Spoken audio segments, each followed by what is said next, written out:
Hello, everyone. It's great to have you all here.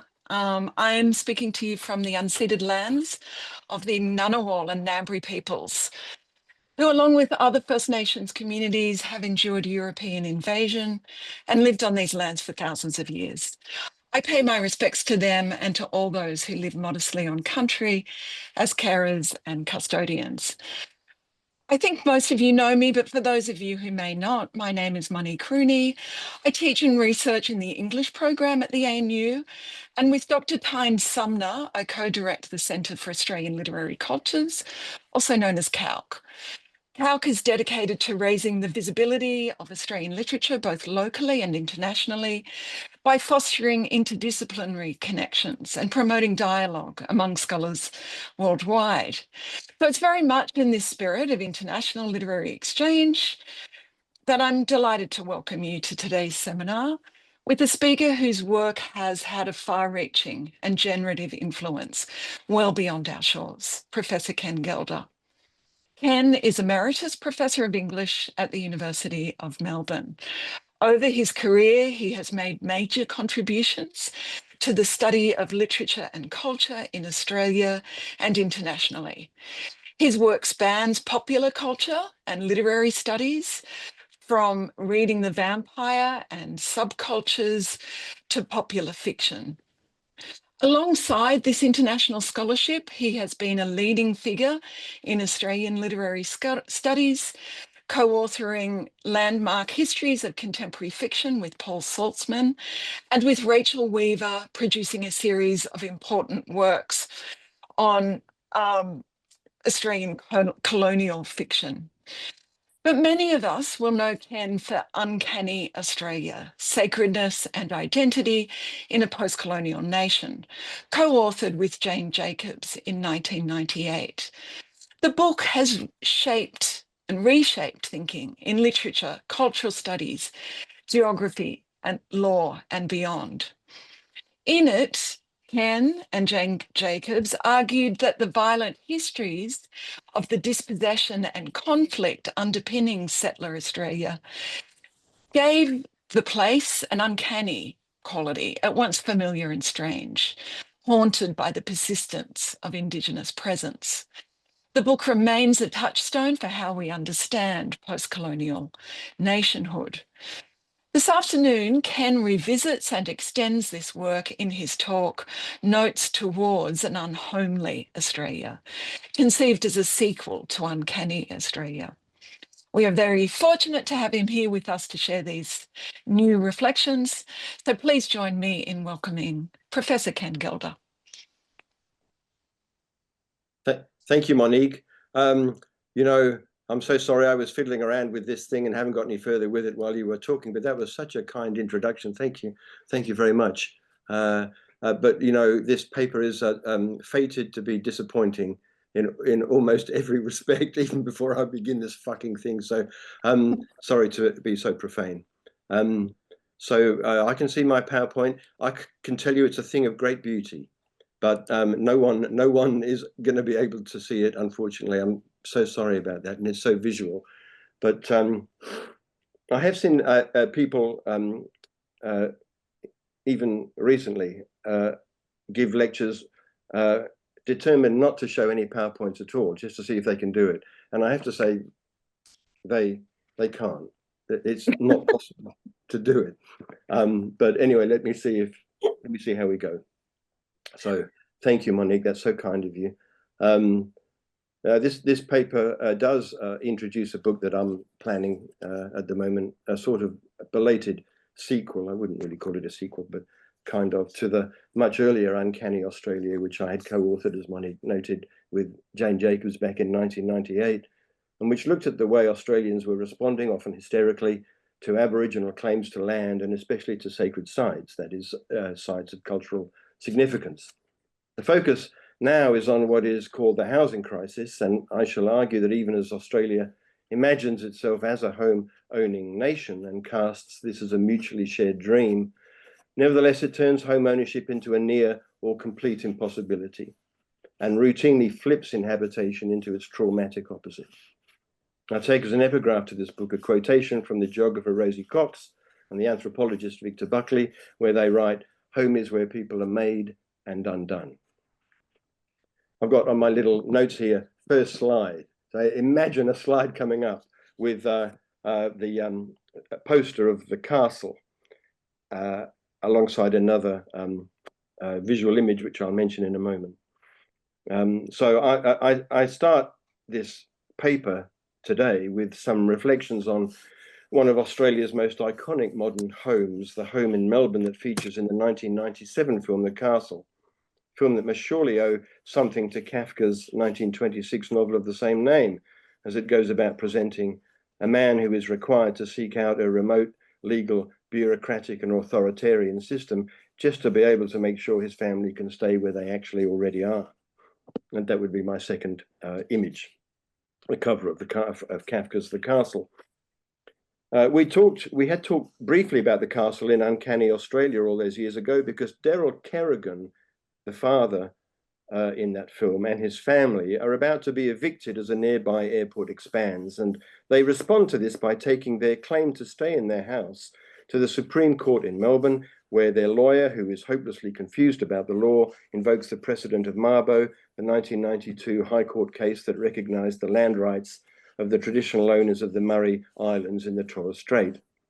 The father, Daryl, comes to imagine he has an affinity with Aboriginal people precisely because he too is about to be dispossessed or evicted. "I'm starting to understand how the Aboriginals feel," he says. "This house is like their land. It holds their memories. Their land is the land is their story. It's everything. You can't just pick it up and plonk it down somewhere else," he says. "This country's got to stop stealing other people's land."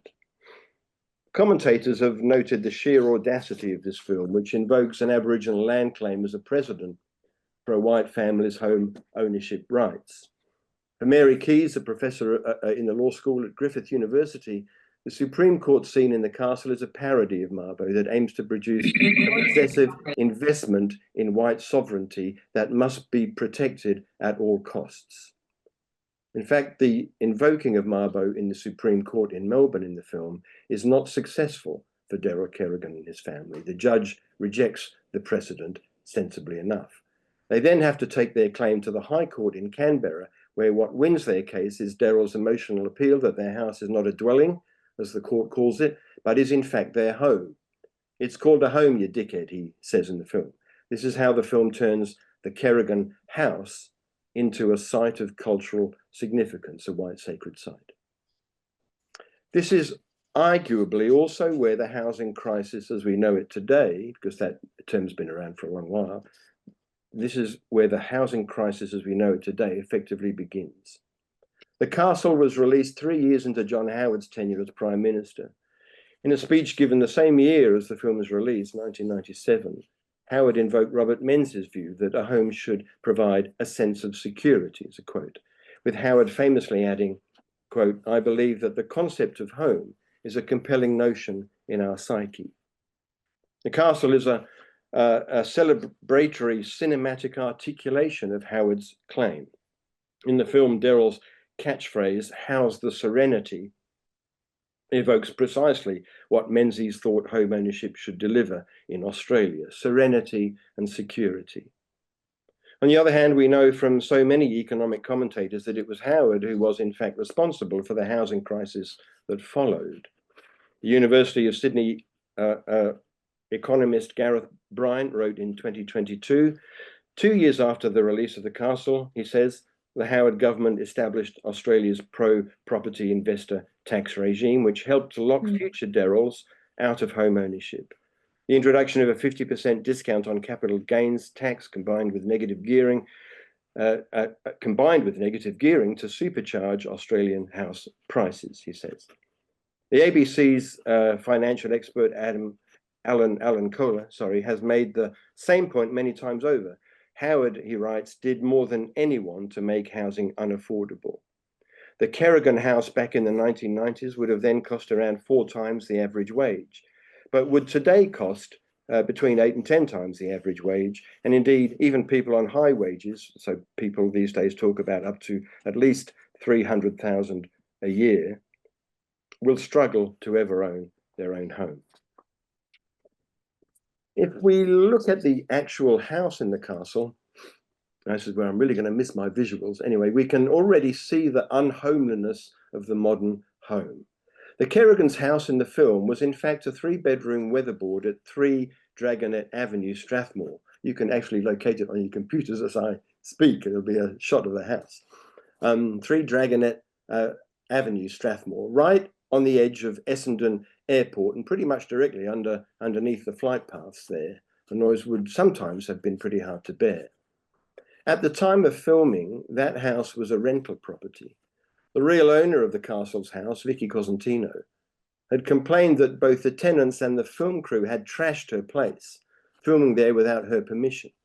The tenants themselves, she said, had also pocketed all the money the film crew gave them for filming in their house or her house, which during the filming, of course, was not her house at all.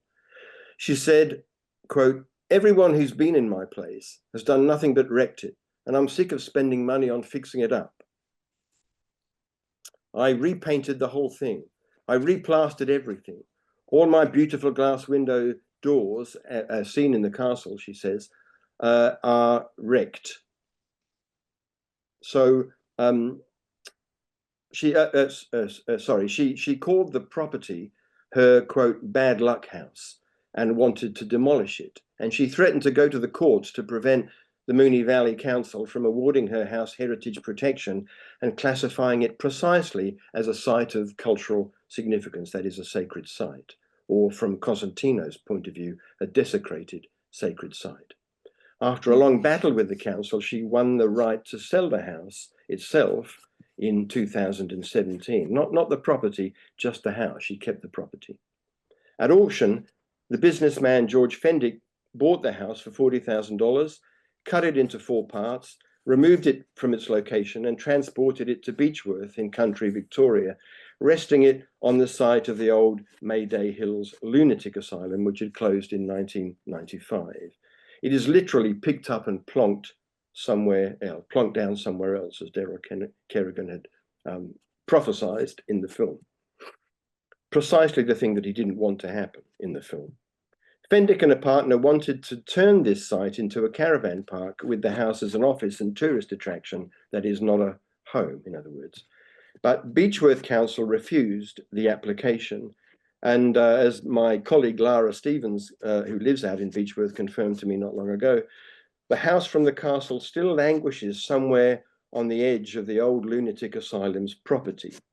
If I can quote a famous line from Seinfeld here, this is where my PowerPoint would have come in handy: "Serenity now, insanity later." I want to keep drawing on a Freudian sense of the uncanny for this new book that I'm kind of planning out here. But I also want to add the term weird to what I'm accounting for now. Weird is one of those descriptive terms that everyone uses more or less correctly. I'm starting to read novels now where weird is used on almost every second page. It's like such a familiar word. It's that's weird, or how weird. I draw on Mark Fisher's definition of the term in his book, The Weird and the Eerie, where he says, "The weird is that which does not belong. The weird brings to the familiar something which ordinarily lies beyond it, and which cannot be reconciled with the homely, even as its negation.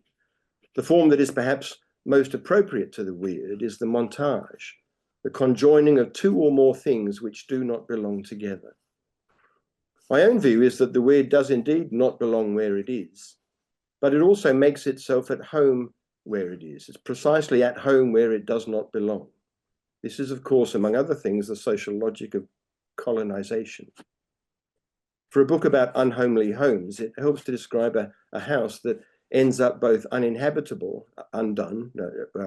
If you look at you can actually see shots of that house in Beechworth now on the edge of that lunatic asylum property, no roof, taken to pieces and so on. And in some other place altogether, of course, exactly like that house in the castle.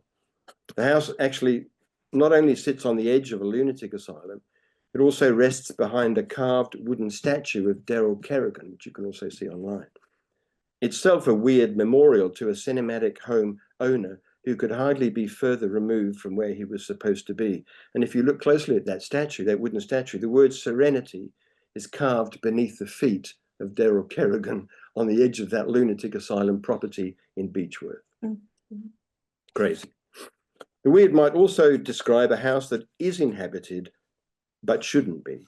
An otherwise abandoned house inhabited by squatters, for example, who may, under what is called adverse possession, who may be able to take ownership of that house if they've inhabited it and maintained it for more than 12 years. That's a law.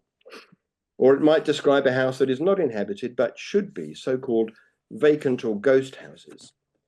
There are supposed to be almost 100,000 ghost houses in Melbourne alone, often derelict and uninhabitable, but nevertheless someone owns them.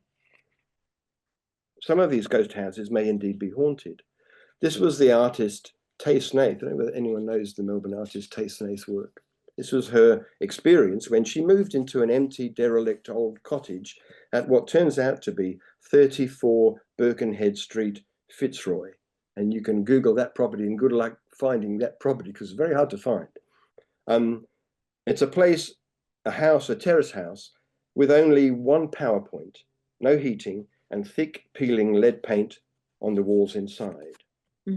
Tay Snaith writes, "It was around the time of the Indigenous Voice to Parliament referendum, which was the 14th of October 2023, and continued right through October the 7th and the following 9 months of unfolding horror in Gaza. I was instinctively hiding away from the world," she writes, during that intense time. And so she finds this house and goes into this house in Fitzroy. This seems like the occupation of a house that is not a home, an uninhabited house. It doesn't seem like the illegal occupation of someone else's house, as Israeli settlers, for example, are doing to Palestinian homes in the West Bank, literally acting out the social logic of colonisation. But nevertheless, the house in Fitzroy, Birkenhead Street, Fitzroy, does seem to be inhabited in some sense. Doors mysteriously begin to open and close. Previously, the house turns out to have been previously inhabited by a mother and her daughter, both now dead. At one point, Snaith's dog runs out of the house in a fright, as Snaith puts it, and when Snaith follows the dog, the front door slams behind them with her keys inside. The occupant is literally evicted here from a house that no one actually inhabits, nor could they. In fact, the house is unrentable and unsaleable in its current derelict condition. Getting herself back inside the house, Snaith worked in its one good room, as she puts it, its one good room. She never slept there, never used the non-functional outside toilet either. She went down to a cafe at the end of the street. She calls the house, quote, a non-comfortable space, which I like, an inhospitable house. But she decides to channel the energy of the ghostly mother and daughter, noting that ghosts, quote, have unresolved business, something that wasn't completed in their lifetime. I've listened to them, she says. I've cleansed the space, like all good artists do. I quite like that line. I've made it worth more money or something. It's made me think a lot about all the empty space that could be being used in this city. He wrote that in August last year, about a year ago. The weird montage in those comments folds into one, the exorcism of ghosts in a derelict house, the career of a squatter artist, and the increasing unaffordability of homes, with the artist imagining that what she does in one good room in that house can put this otherwise uninhabitable home successfully back onto the market, which I think it's about to do. I want to look briefly at 3 Australian horror films where we find inhospitable homes, non-comfortable homes. And I want to suggest that although unrelated, they form a kind of trilogy, a series of sequels to each other. The first is a film I'm pretty sure almost no one would have seen, Catherine Miller's 13 Gantry Row, released in 1998, a year after The Castle, same year as Uncanny Australia, a year after John Howard's remarks on home providing a sense of security. I have some slides from that film. It's such a shame that I can't show them here. Let me say about this film, 13 Gantry Row, an unlucky number, 13. It's a camp, soft horror film set in Sydney that introduces a yuppie couple in their mid-30s who want to buy their first house. Julie is the wife, played by Rebecca Gibney, national treasure, works in commercial advertising, while Peter, played by John Adam, is a junior investment banker, so a yuppie couple. A real estate agent takes them to look at a large terrace that directly overlooks Sydney Harbour Bridge, and they fall in love with it. It's a striking contrast to the Kerrigan house in the castle, which overlooks the unsightly Essendon Airport. The actual house in 13 Gantry Row is in fact a tall heritage listed house at 7 Dalgety Road, Millers Point, the Rocks.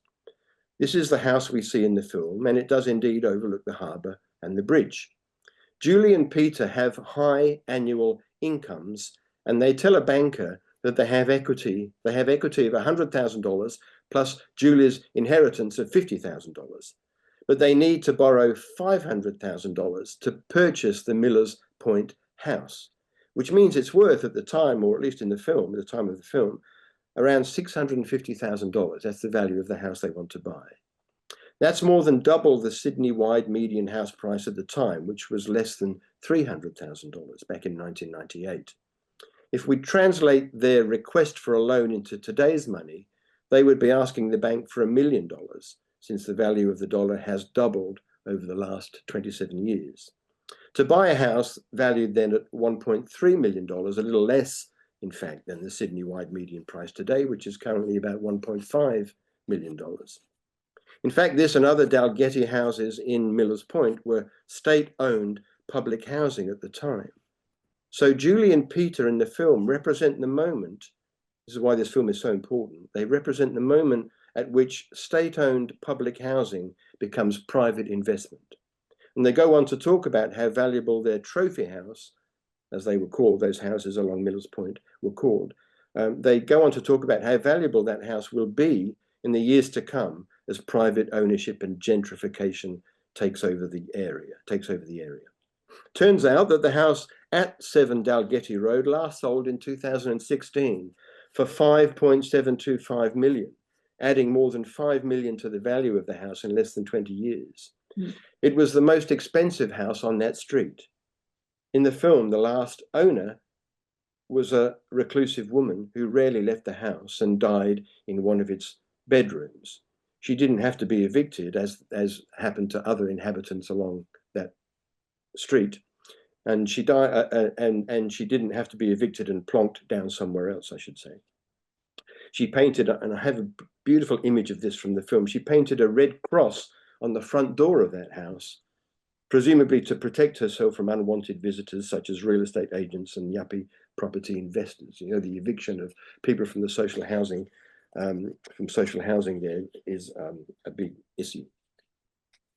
Was a big issue, still is. In the event, the banker refuses that yuppie couple their loan. It's too much to ask for, even for them. So Peter then goes to his company for help. He's an investment banker, and they end up getting what they need. Even so, this couple still struggles, and higher loan repayments to the investment banking company mean they can't afford to renovate a house that's been left in a state of disrepair. This is white-collar yuppie housing unaffordability, very particular kind of unaffordability. It turns out that 100 years earlier, a serial killer had lived in the house in the film. Buried in a hidden basement, his ghost haunts one of the walls in the living room. Soon, dark stains appear in the shape of hands and a body on the wall. It looks like rising damp. The couple first think it's rising damp, and a tradie friend, the couple have 2 gay friends to advise them about renovations, a sort of queer eye for the straight couple here, take a close look at the wall, and he says he calls it some weird shit. You see, people use that word weird willy-nilly, but correctly, using the term correctly, as everyone seems to do. This ghostly colonial murderer haunts Peter's nightmares in the house and takes possession of him, the husband. But his nightmares also begin with the massive debt this couple find themselves in as they try to pay off the house.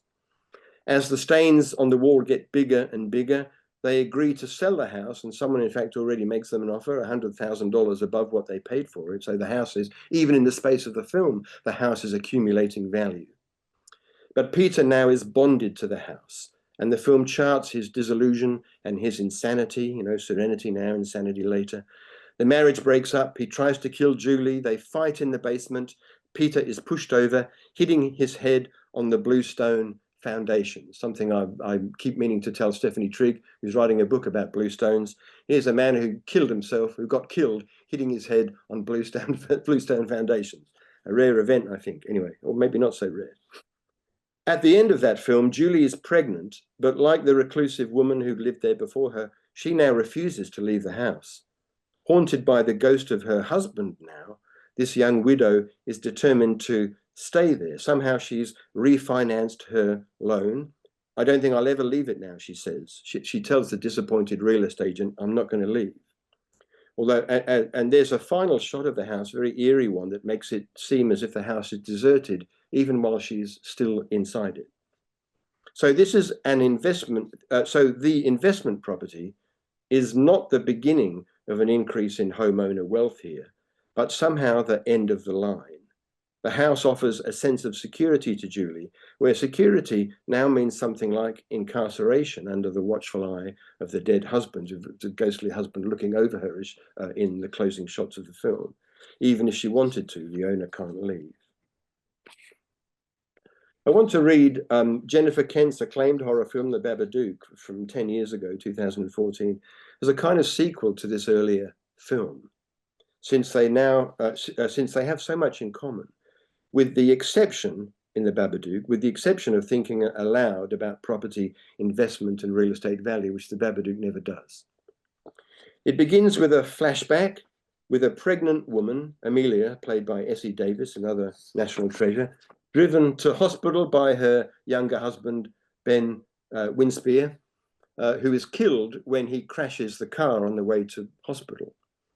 In the present day of the film, Amelia is a widow. Davis was 44 at the time, with a 6-year-old son, Sam. This is, of course, Julie's future in that earlier film, 13 Gantry Row. And Amelia is similarly haunted by the ghost of her rather handsome dead husband, who again doesn't want his wife to leave. I've talked about the slippage from Serenity, remember How's the Serenity, from Daryl Kerrigan in The Castle, from Serenity to Insanity. But The Babadook is a film that immediately plunges us into insanity. There's no serenity to be had in this house. I should note that Mark Fisher associates serenity with the eerie, not the weird. Let me just have a sip.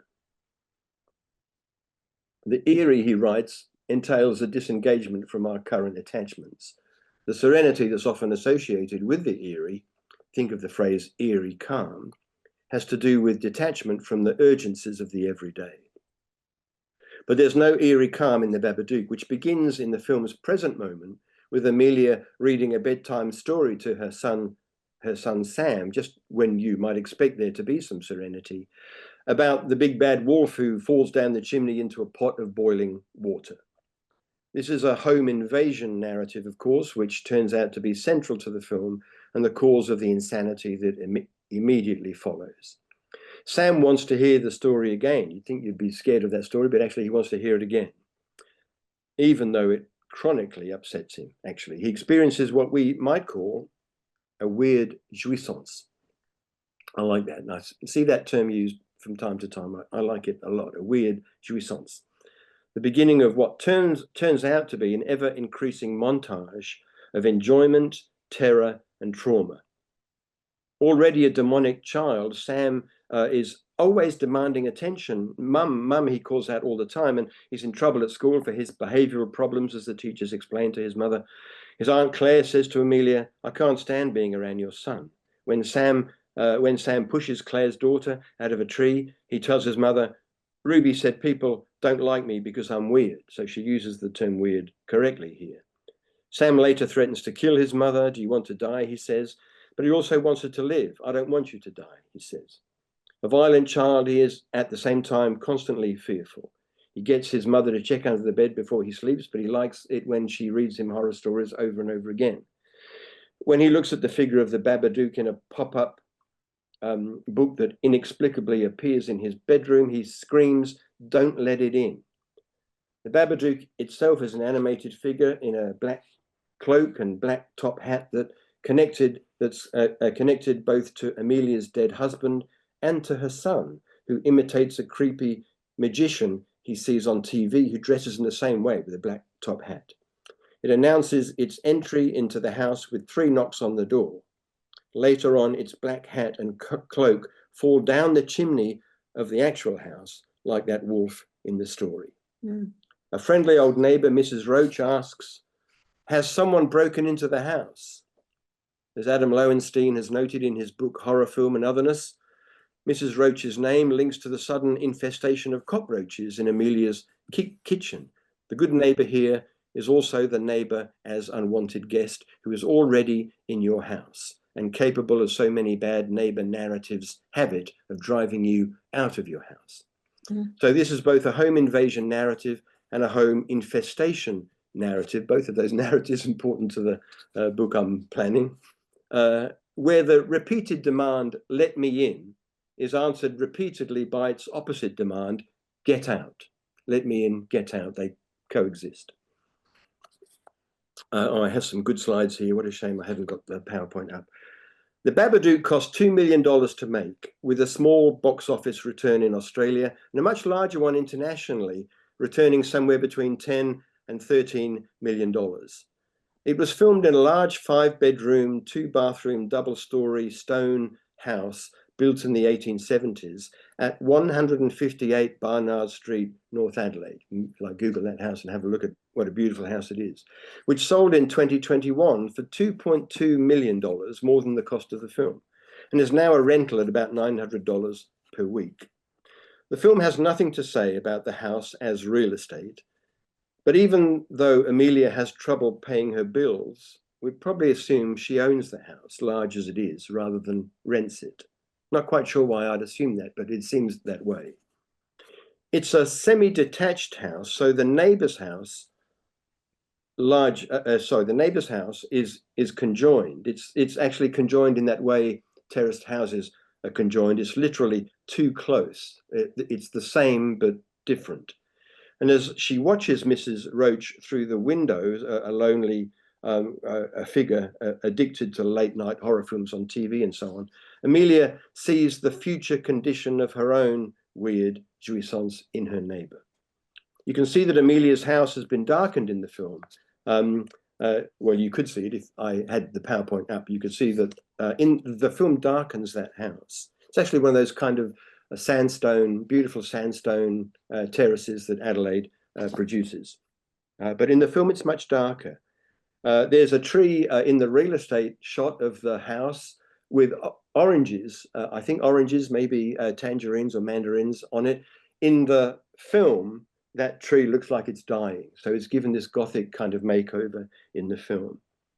The interiors in the film were shot in a studio, though, with all the rooms painted in a kind of chic inner city grey-blue wash, if people who've seen that film can remember, with black around the edges and an occasional touch of burgundy as well, like the second story veranda of the house in the film, which looks like it has been painted burgundy for the film, whereas the actual house is in the actual house, the veranda is a kind of grey silver paint. Christina Satan, the film's producer, it's a great name for a producer of a horror film. It's spelled C-E-Y-T-O-N. Christina Satan has said, quote, "The colour scheme was a freaking nightmare." It's also a good thing to say about the colour scheme of a horror film. Jacqueline Kent, on the other hand, has said that the black, blue, and burgundy colours of the interiors keep the film very cool. That's what she says. That is, inner city chic, maybe, bohemian chic, and neither warm nor cold, neither inviting nor uninviting, which is another expression of that same weird jouissance. I want to be in that house. It's cool. I don't want to be in that house. It's uninviting. The son, Sam, in the film is possessed by the Babadook earlier on, which provokes his own insanity. And then later on, the Babadook possesses the mother, Amelia. Her own insanity expresses itself in two ways. Firstly, like Julie in that earlier film, 13 Gantry Row, she refuses to leave her inhospitable house. I'm not going anywhere. And second, she wants to murder her son. Let me in, you little pig, she says. She's the big bad wolf in the story that she reads to him as Sam barricades himself in his room. But Sam is also murderous. He stabs his mother with a kitchen knife, and when she follows him down to the basement, he knocks her to the ground in a scene that literally replicates the closing scenes with Julie and Peter in their basement in 13 Gantry Row. Sam tells her, though, that he loves her. He knocks her to the ground, but tells her that he loves her. These are the weird contradictions that the Babadook exploits for its horror effect. I love you, I hate you, let me in, get out. Barbara Creed suggests that Amelia is an example of what she's called maternal horror, where a character's journey, as she puts it, journey into an abject world without boundaries. But there are clear boundaries in this film, most of which are provided by the house itself and by the rooms inside the house. Shutting doors to keep the Babadook or the son or the mother out happens over and over, and so does opening them. Boundaries are crossed or undone, but they're still there as boundaries. And the film ends with Amelia reaffirming the boundaries of the house when she finally calls out to the Babadook, "You are nothing. This is my house. You are trespassing in my house." It's one of the reasons why I think she owns the house rather than rents it. In doing so, she restores home ownership as a thing that really can offer serenity and a sense of security. The Babadook itself, tied to the spectral influence of the dead father, whose loss is still being registered in the house, is finally evicted to the shadowy corners of the basement where it's contained, and we might even say domesticated. The film then literally emerges from the house into the bright light of day as Amelia and her son prune the flowers in the garden and put worms in a bowl for the Babadook to eat. I'm not quite sure why he likes worms, but anyway, okay. The closing frames of the film show Amelia and her son Sam in a maternal embrace, although there's still something weird about this otherwise normalizing, affectionate mother and son moment. People who know the film would probably would have responded to just how weird the son, the actor who plays the son, is too. So the embrace of his mother at the end, he looks at the camera in this very chilling way. The twins, Danny and Michael Philippou, both crewed on the Babadook. Danny has work experience and Michael as a production runner or PA. Their recent screaming, blood-soaked and rain-soaked chiller, Bring Her Back, released earlier this year, takes the previous two films several extra steps forwards or maybe backwards, depending on how you read horror. It begins almost generically now with the death of a father who collapses in his shower and turns out to have been abusive. His children, Andy, who is 17, and younger sister Piper, who's sight impaired, are then sent to live with a foster mother, Laura, who lives at a house in Brownhill Creek, north of Adelaide, actually. It exists, it's a real place. A house that seems both contemporary and run down. Something like what Leila Taylor in her American book, Sick Houses, calls a house that's gone wrong.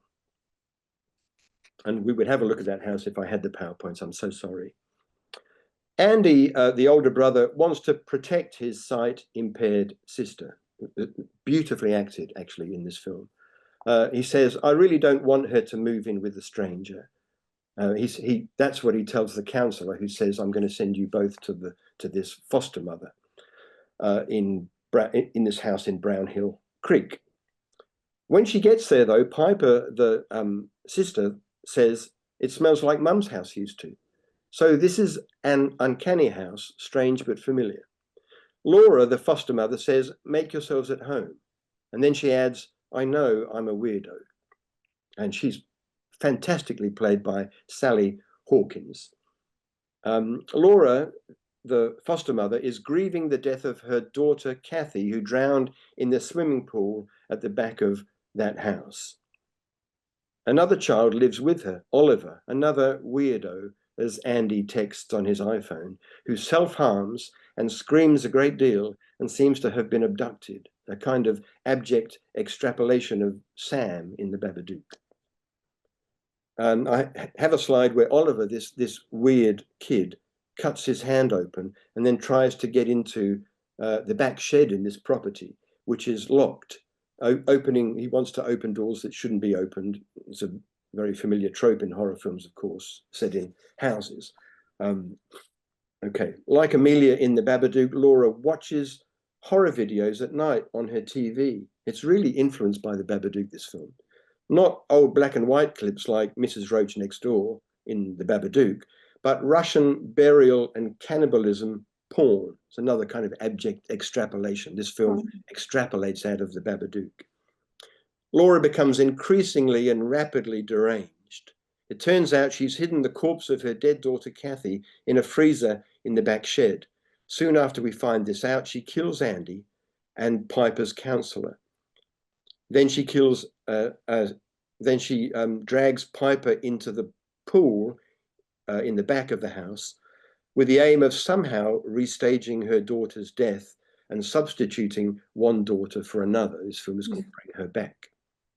Piper, the daughter, manages to escape, and the film closes with the police arriving at Laura's house as Laura stands in the pool in the rain. It seems to rain continuously in this film, cradling Kathy, her actual daughter's decomposing body.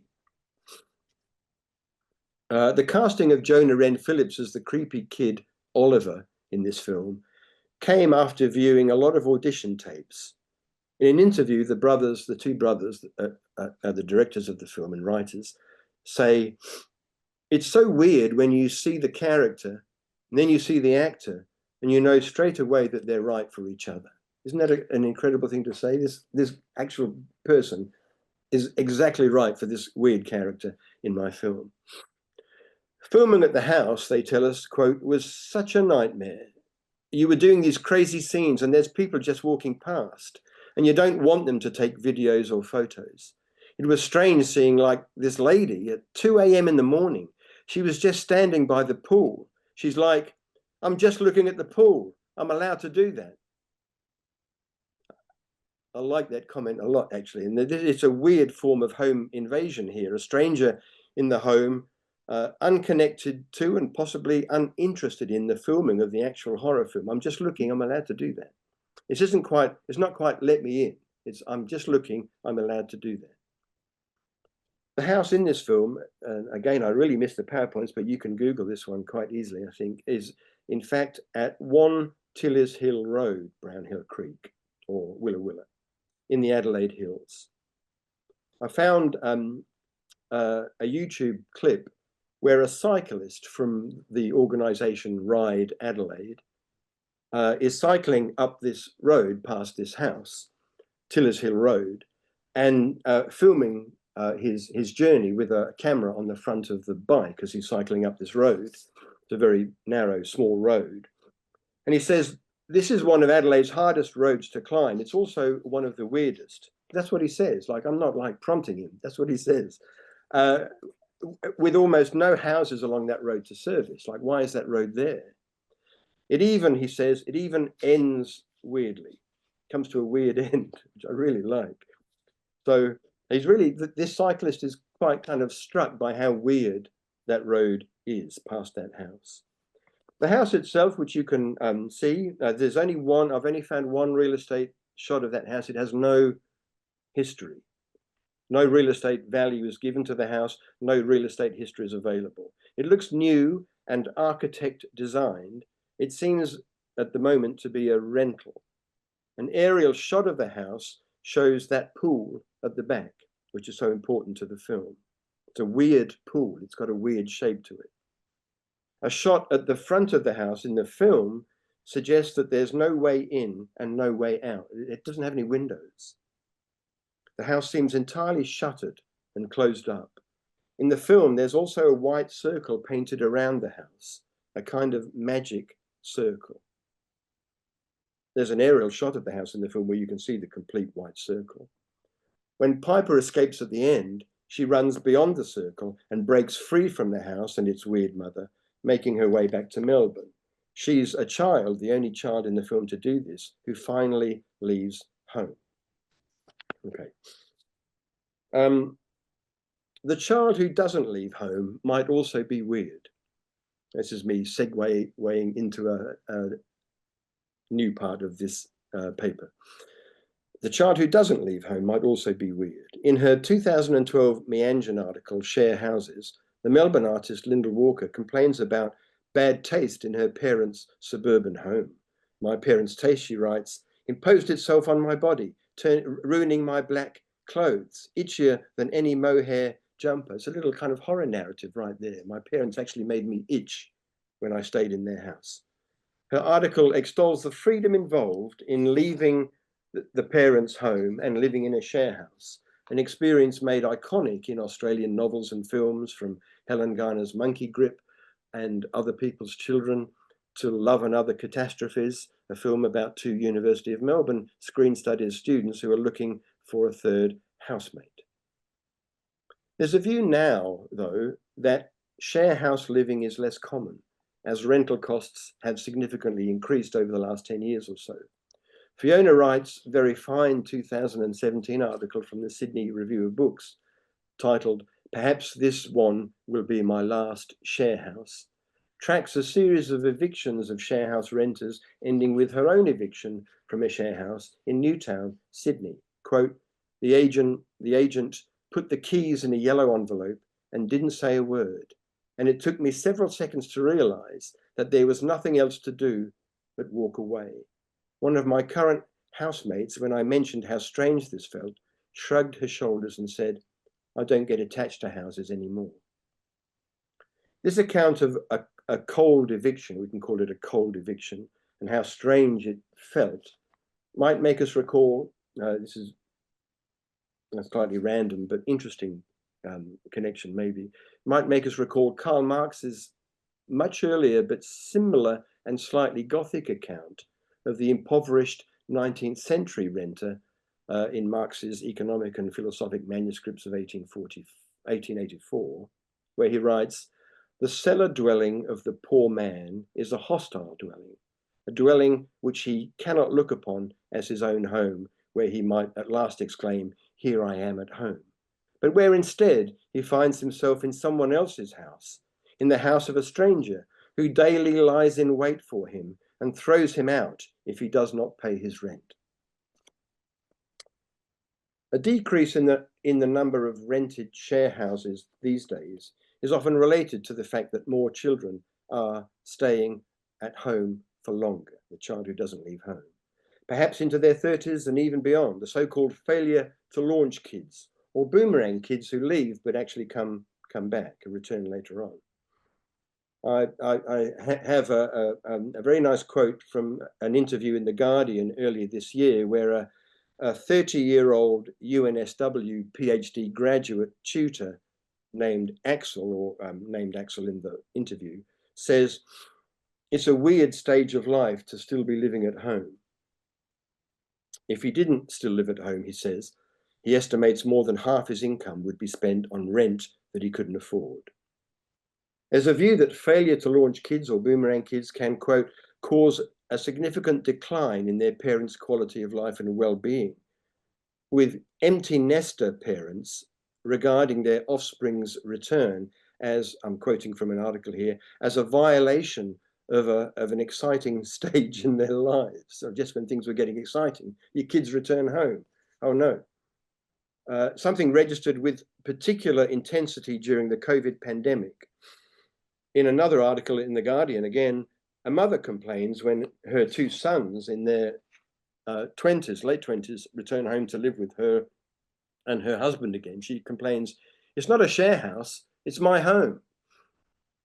It's now a place where, as the mother puts it, boundaries are broken. My kids are here, they shouldn't be here. It's a common way of understanding the unhomely home where boundaries are broken. I haven't yet seen, I don't know whether people have seen this film, I haven't yet seen Zoe Pepper's recent film, Birthright, which is about a young man and his pregnant girlfriend who are evicted from their rental house and decide to move in with the young man's baby boomer parents. But there's a beautiful exchange at the beginning in the trailer for that film, a beautiful exchange at the beginning of that film of an escalating, what turns out to be an escalating confrontation between parents and their boomerang children, where the son just turns up in his parents' house, and the mother comes out and sees him there and says, "What are you doing here?" And he says, "It's me, your son." And she says, "How did you get in?" And then things just get worse from there. One way of accommodating children who don't leave, or any intergenerational addition to the base family unit for that matter, is to renovate. To add an extra room upstairs, for example, or build something for the kids or the grandparents out the back. We might think that home renovation is the least weird predicament to be in. After all, you need to own a home and be relatively secure in that ownership before you can renovate it. And you'd probably renovate it to make it seem even more homely than it already is. It's sometimes, we sometimes think that home renovation as we know it today in Australia began in earnest 30 odd years ago in the 1990s, around the time of John Howard's speech that I quoted before. This is the argument I see Fiona's here, in Fiona Allen's book, Renovation Nation, Our Obsession with Home. Really good title, that one, which presents the aspiration to renovate a home in Australia as a contemporary form of monomania.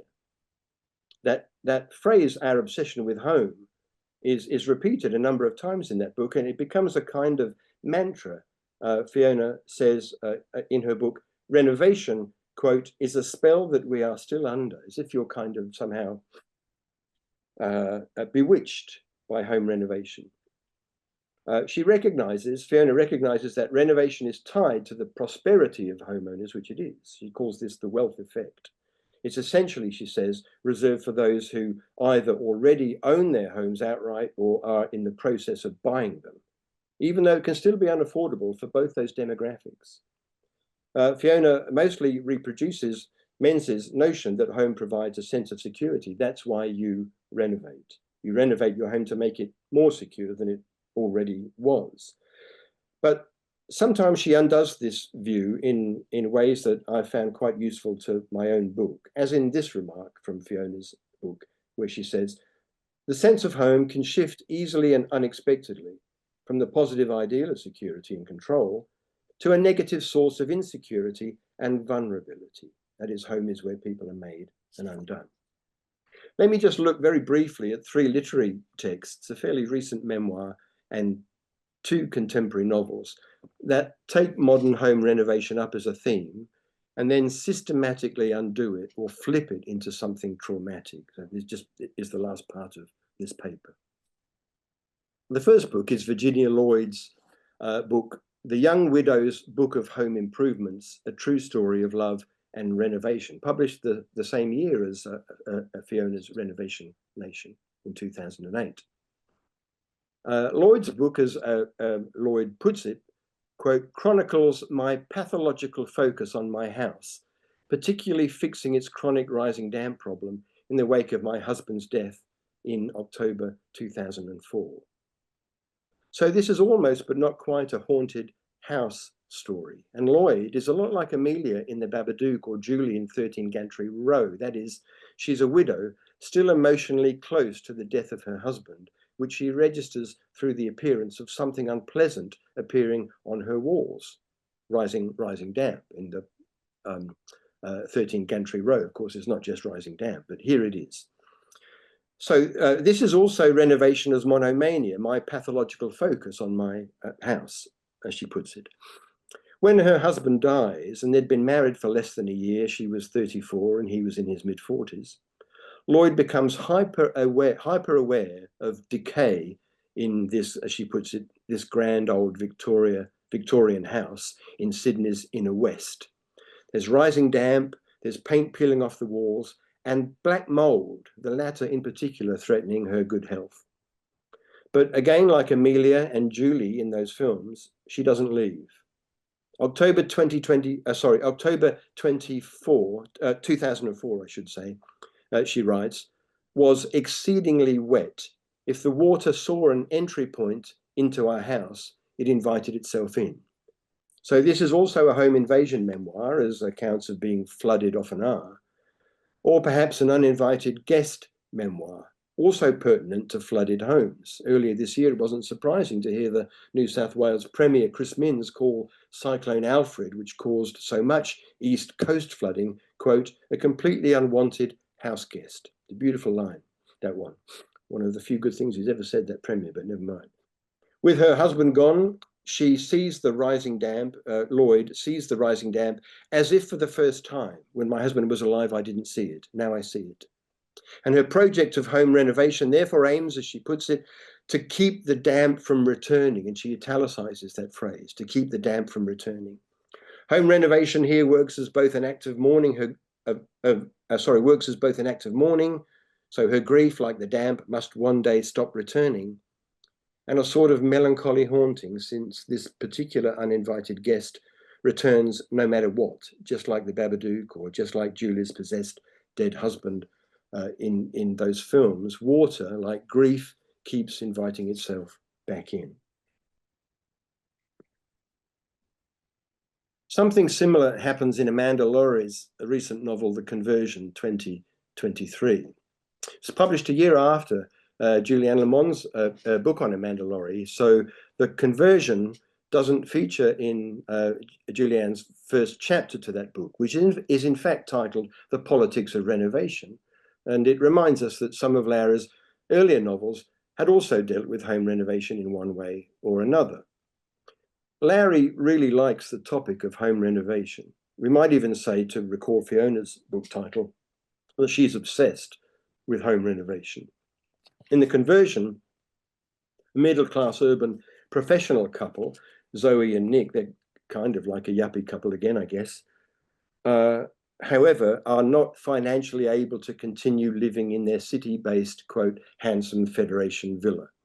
So they instead want to move to the country, to country Victoria, where they plan to, I think country Victoria, maybe southern New South Wales, where they plan to purchase and renovate an old church built in the 1880s. They view the church as a kind of white sacred site. If they bought it, Nick wonders, the husband wonders, would they risk having a sense of trespass on this white sacred site? Nick's a psychologist, and he's renovated before. He thinks of himself quite arrogantly as the great renovator. But he's having an affair with one of his young patients, Sophie, who, to Zoe's horror, comes to their home, and Zoe sees them having sex. Sophie begins to haunt Zoe's dreams. This is another home invasion moment, or uninvited guest moment, where the wife now becomes the other woman in her own home. Not long after Zoe discovers Nick's affair, Nick commits suicide. This is, my own view here, is this is an older female novelist's deus ex machina in the novel. Kill off the husband who's having the affair with a young woman. The rest of the novel is then a bit like Virginia Lloyd's memoir, in that it looks at a widow's struggle to renovate in the aftermath of her husband's death, and like those films as well, which makes renovation, again, something melancholic, a way of managing grief. Zoe moves into the church in the country and thinks about what it means to renovate churches, unable to get over that earlier sense that she's somehow trespassing on a once sacrosanct place. I'm squatting, she says at one point. This is a homeowner who doesn't think she can ever belong in her own home. I'm squatting, I'm trespassing. She keeps having weird dreams, for example, of her dead husband, Nick, outside the church at night, tapping on the windows and calling out, "Let me in," like Catherine Linton's ghost in Wuthering Heights. This is a moment in a contemporary Australian novel of what Marcus Clarke had famously called weird melancholy. Maybe there's weird jouissance there too. Later on, Zoe invites a theatre group into the church to perform a play by Strindberg. I can't quite understand why, but that's what they do. Strindberg's The Dream Play. And the theatre group take over the church and move in. She thinks she sees the young girl Sophie amongst the cast. So Zoe is again imagining various kinds of uninvited guests, and she calls the theatre troupe strangers, the strangers in my home. Eventually, Zoe gives up on her church renovation, as if the conversion of a church into a home is too weird to bring to completion here. in a sort of footnote at the end, someone else buys the church and turns it into a restaurant. Okay. The last text I want to look at very briefly, just to finish here, is Melanie Cheng's novel, The Burrow, from 2023, published the same year as The Conversion and set during the COVID pandemic. There is a family, Amy and her husband Jin and their daughter Lucy, all of whom are grieving the death of their second daughter Ruby, who drowned in the bathtub as an infant, comparable in some ways to Kathy in the film Bring Her Back. The house is being renovated, but the renovation has stalled. Jin, the husband, thinks their lives have somehow become stagnant, as he puts it. And the novel says, he had never been good with change. He sometimes wondered if in another life he might have been a hoarder and be found dead in the last corner of uncluttered space. Hoarders will, of course, be important to the book I'm planning, with hoarders sometimes even evicting themselves from their own home by the very fact of never letting anything go, which makes hoarders also melancholic. The stalling of the renovation and the sense of stagnation in Amy and Jin's house has, of course, a lot to do with the death of their daughter, Ruby, the lost object in that Freudian sense that the family mourn. So this is another melancholy house, rather like the house in Virginia Lloyd's memoir. But in this case, as in Lohrey's novel, Amanda Lohrey's novel, home renovation remains unfinished and a symbol of a family that has indeed come undone. In the novel, Amy and Lucy, the surviving daughter, buy a rabbit as a companion. But the rabbit's an example of what Timothy Morton, talking about animals in general, has called a strange stranger. Amy and Lucy wonder what the rabbit thinks, what it sees. It seems remote, a weird creature that doesn't seem to belong where it is, like any pet in any home. At the back of the house, there is a granny flat. And so there's already been this extension to the house. And Amy's mother, Pauline, comes to stay and moves in. So this is now an intergenerational home with grandmother, parents, and daughter. It turns out that Pauline, the grandmother, was supposed to watch over Ruby in the bathtub while the parents were away, but she collapsed and couldn't get up, and Ruby drowned. Pauline is another strange stranger, a difficult character to read. She also functions as a kind of unwanted guest, an ongoing reminder of the death of her granddaughter, and someone who interrupts the grief of the parents, Jin and Amy. One night, someone outside throws a brick through the granny flat window. The event's treated as a home invasion by the family, and it completely undoes any sense that their home is secure. The novel says, after the invasion, Amy felt unsafe even in the main house. The creaking floorboards and groaning pipes, once familiar sounds, now frightened her. This is an uncanny effect, of course, where the familiar becomes unfamiliar, where what is secure is now insecure, serenity leads to insanity, or at least to high anxiety in this house. And it makes us realize why this novel is titled The Burrow, since the rabbit, the pet rabbit itself, never actually digs a burrow.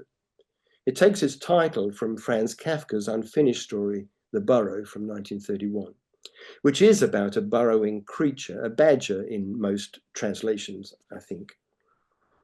I began with Kafka, and I'll end with him here. He's good to have around in this book about unhomely homes.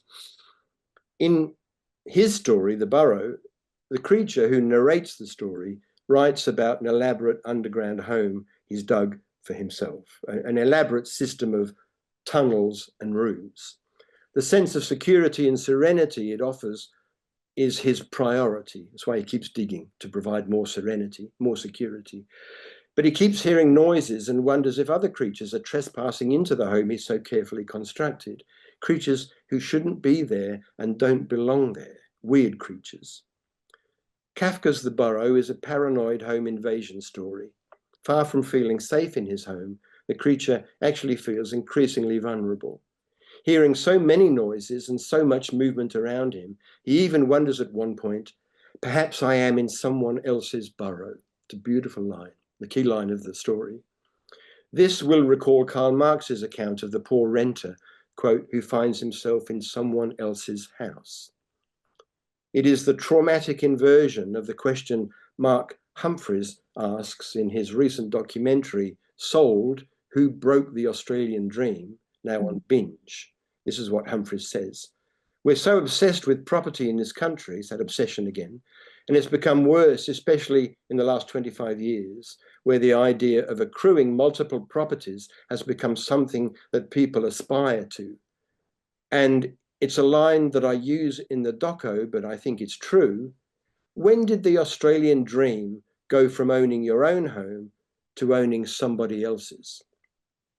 Both of these predicaments, then, perhaps I am in someone else's burrow, and yet I own not only my own home, but somebody else's. Both of those predicaments articulate again the social logic of colonisation, which is essentially a narrative about home invasion and the occupation of someone else's home other than your own.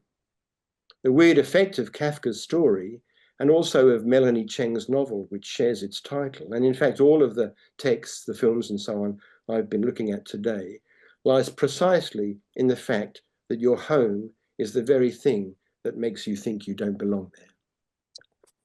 Thank you. Many thanks, Ken. That was great. I actually didn't miss the PowerPoint at all. It was nice hearing your descriptions. We have a question from Delia, who had to leave. Sorry, I'm just trying to get to the chat. Here it is. So I'll just read out her comment and question. Thanks for this terrific paper, Ken. I'm very sorry that I have to leave to pick up a child on the other side of town, but I would be very curious about your thoughts on where the weird in the text you're examining and your application of the term meets, quote, global weirding, unquote, as an Anthropocene specific term for a creeping sense of horror / alienation as an effective symptom of anthropogenic climate change. Is there a crossover or a conflict? And she will try to catch the end of this session in the recording. Yeah, that's a good question. I'm afraid I haven't heard of the term global weirding, but I like it a lot. Now, I imagine, maybe I'm wrong here, maybe people will know much more about this than me, but there is, there is a sense, of course, that, humans are the alienated species. They try as you must, try as you do, you can't get close to nature. You're always aware of your distance. Even when you rewild your property, you're aware of your distance from the space you're rewilding, and whatever that actually means. And you're also aware of the strangeness of the creatures, the species, not just animal but plant species and so on around you. So maybe that is what global weirding means. That, but actually, maybe it means something else, quite different. I'm not sure, but I got to follow that up. And yeah, there's a lot to say there. I mean, you remember Australia has the highest rate of mammal extinction of any country in the world. It's very good at killing its own creatures, and over the last 240 odd years or so.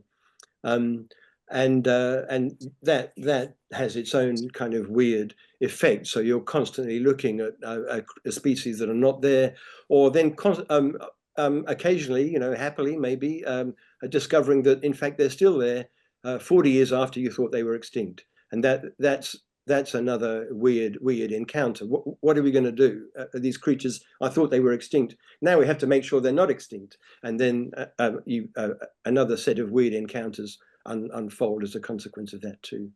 Yeah, so Australia treats its own home,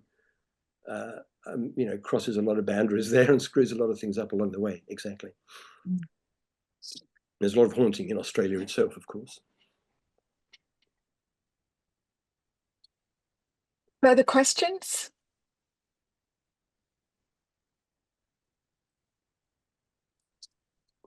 Rachel. How you going, Ken? I've been thinking a lot today about, I think I always ask you questions that take you outside of what you're doing, because we've talked about that, so just to explain. I've been thinking about sovereign citizens a lot today because of that case. And I'm just wondering, because, you know, like those people, those doomsday people that hole up and remove themselves from society, or the idea of sovereign citizenship to me seems to kind of like resonate with what you're talking about, like where your home won't accept you and you can't accept your home. But also it's like sovereign citizens, their nation doesn't accept them, like they're weirdos. And then they double down on that and reject the whole of society. And I want to talk to Deeksha about this as well, because it's like these are people that say the Constitution doesn't apply to them. And so I'm guessing, like, we call Australia home is the, you know, the cliche from the song. But is there anything to say about the larger sense of that, you know, like in terms of homes and exclusion zones and rejecting being part of the polis? And Yeah. Yes. Yeah. Thank you, Rachel. So I haven't had a chance to think long and hard enough about no. the sovereign citizen, but they, of course, the case in Queensland a couple of years earlier, three cops were shot and killed, I think, or two cops and a neighbour. So you kill your neighbour as well.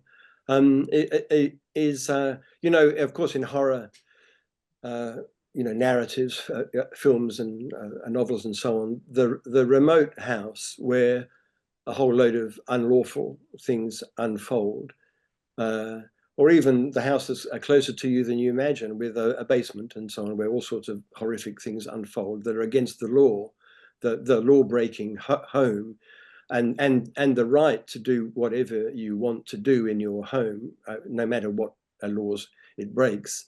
If we think of you know, domestic violence, or if we think of incest, or you know, all the taboo breaking things that unfold as a matter of course in homes around the country all the time, and how difficult it is to police them, to go in to police a house where there has been abuse, or some form of domestic violence, or incest, or whatever it is. To go in and police that is really difficult and challenging. To the sovereign citizen, I'll say one thing positive about the sovereign citizen: they make all that very visible. It's not, they're not, so they don't pretend to be good citizens outside the home and bad citizens in the home. They're bad citizens outside and in. And in fact, they bring that issue of the unlawfulness of the home into pop, you know, into the nation, really. Yeah, they take it up to the nation and say, look at this. This is, you know, Australia. And actually, the sovereign thing, in any case, is a claim for homeliness. Like I have my own sovereignty here, and it's sort of kind of taken. It's taken from, you know, Aboriginal claims for sovereignty. It's a kind of white, extreme white nationalist version of Aboriginal sovereignty, that I'm not subject to the laws of the place I live in. I just make was my own laws. You know, if I was to become Freudian here just for a moment, it's a form of perversion. If a perverse act is a refusal to obey the laws that are out there, and to instead create your own laws, or to replace them with laws you've made up yourself. So yeah, it's so what we're seeing, and it's also so interesting that this man who is still on the run in the north east of Victoria, the line about him is that he knows that country better than anybody else. And he can make himself at home in that country better than anyone else can. And he may indeed survive there for quite some time, because he's while he's been living on the edge of a property, a little bit like that broken house in the castle, now at the edge of that lunatic asylum property outside Beechworth. He's been living on the edge, on the abject edge of a property, while making homes all around him, available home sites all around him for him to flee into whenever things get a bit rough, which they currently are. And it's likely that it'll go on for some time. It's actually also a kind of, he's a version, and we sometimes get this even today, he's a version of of a bushranger from the 19th century. Mm. So, I mean, that's what, bushrangers ranged freely through the bush. That's where they get the name from. And they make their home in the bush and seem to be able to live for long periods of time. I know for people who watch Alone Australia, you might think someone's done pretty well to stay out there in some isolated spot for more than 3 weeks. But bushrangers lived out there all the time and ranged and knew the bush very well.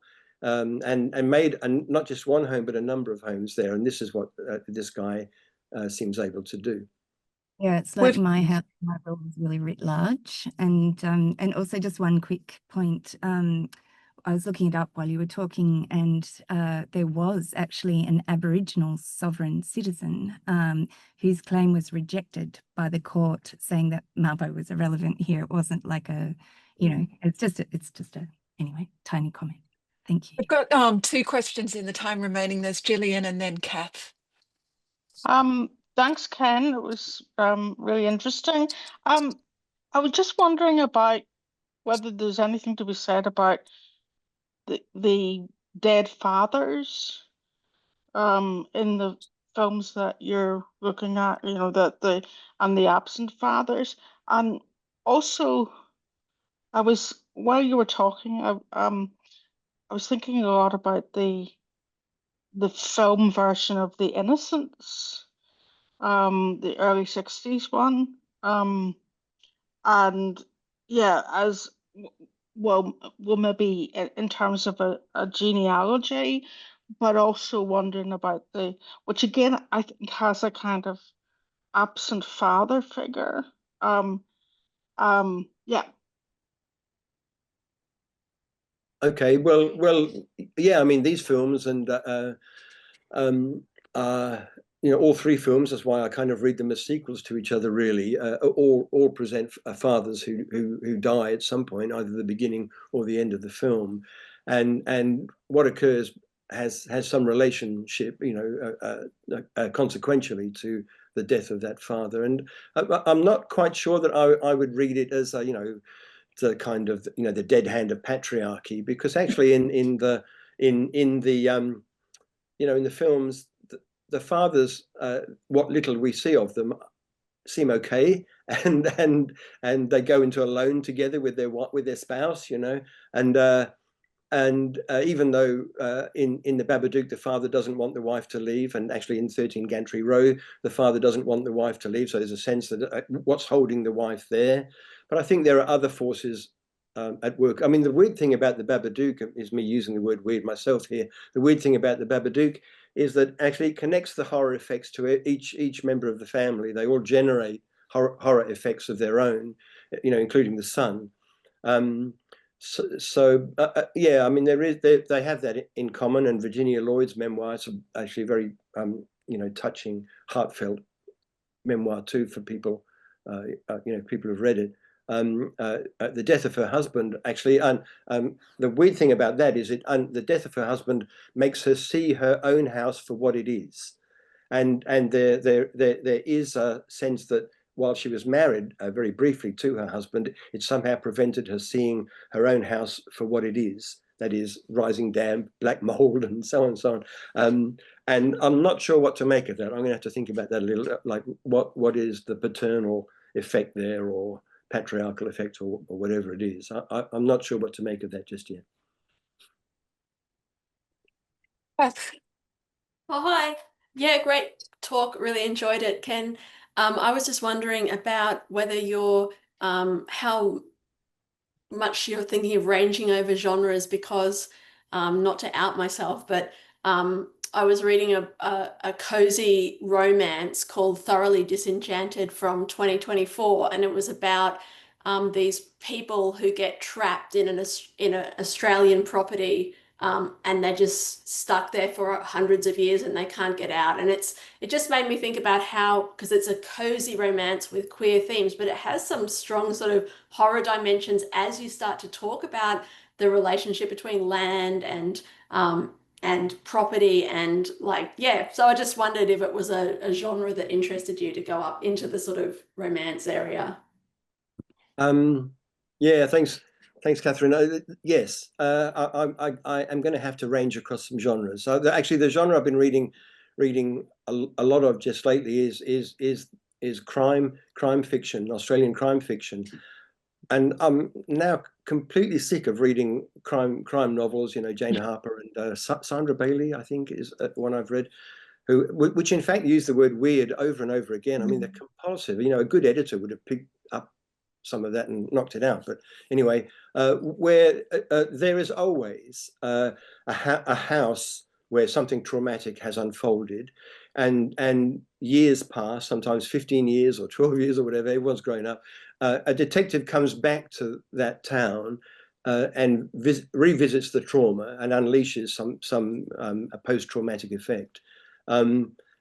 Which is to do, you know, it might be with a domestic abuse, you know, the father's abuse of a child, something like that, you know, and I've seen that narrative so often now. It's like, come on, like, do something more interesting. I like the figure of the detective, which as well, who is often someone who rents. If you remember the old Cliff Hardy novels, he's someone who doesn't really stay in one place for very long. He keeps self-evicting. I'm not sure that he gets, I haven't read enough Cliff Hardy novels to figure out whether he gets evicted as renters do. But I think he's a self-evictor. And I'm interested actually in self-eviction. Like what are the conditions that bring self-eviction about? Yeah, but for better or worse, Catherine, I'll look at some romance. Yeah, absolutely.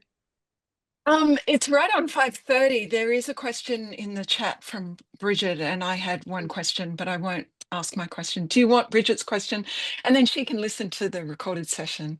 Okay. Or are you out of puff at this point? No, we can finish. I'm good, Monique. I'm just starting to read her question now. Okay. Was it? So when that was the scale of the house. Perhaps I'm not the scales. Yeah. I will argue these articulate the social logic of colonisation. Yeah. Well, you know, the colonisation thing is you know, literally applies to the situation of owning a home. If you remember, and I'm reading about this now, you know, back in the 1840s, squatters were buying what you know, Governor Gibbs called wastelands. Everyone called them wastelands, and they called them wastelands out of, you know, Wakefield's notion of dividing land up in Australia into blocks and selling them off, which happened really early on.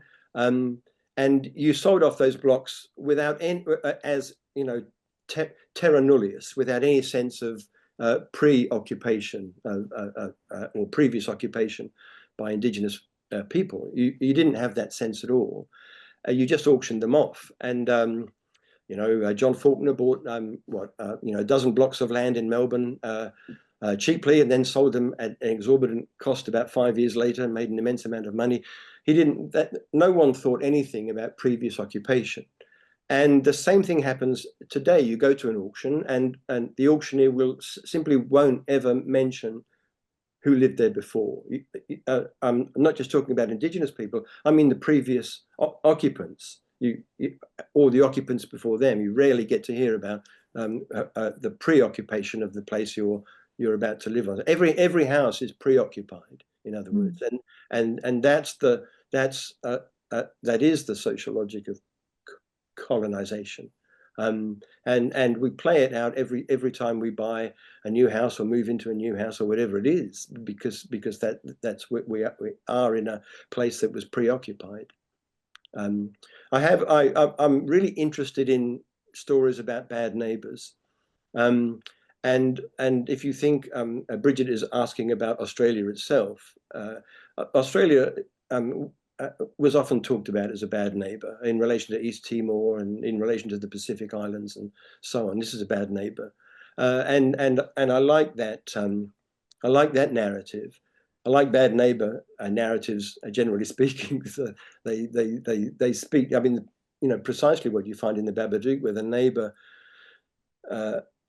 you know, comes into your house, whether she's or whether they are in your house or not. The neighbour inhabits your home. And that's a narrative I'm seeing more and more. Yeah, where things don't usually end well. I see Karen's got a comment. A question to self-evicting Australia. Yes. Oh, yes. I have to have a look at that. I read that a long time ago, The Broken Shore. Yeah, thanks, Karen. Yeah, I'll have a look at Peter Temple as well. Yeah, thank you. Well, thank you so much, Ken. That was a terrific paper. And I didn't miss the PowerPoint. I thought it went beautifully without it. Not a disaster, not a catastrophe, whatever you said at the beginning. But that's very kind. I miss True, my not PowerPoints kind. a lot, though. Yeah. Yeah, my umbilical cord was like cut. Sorry. Thanks very much, everyone. Yeah, something that you can hide. Yeah. Thanks, Thanks, Monique. Ken. Thank you so and I'll much. share the recording. Okay. Okay, Bye-bye. thank you. Thank you, Bye-bye. everyone.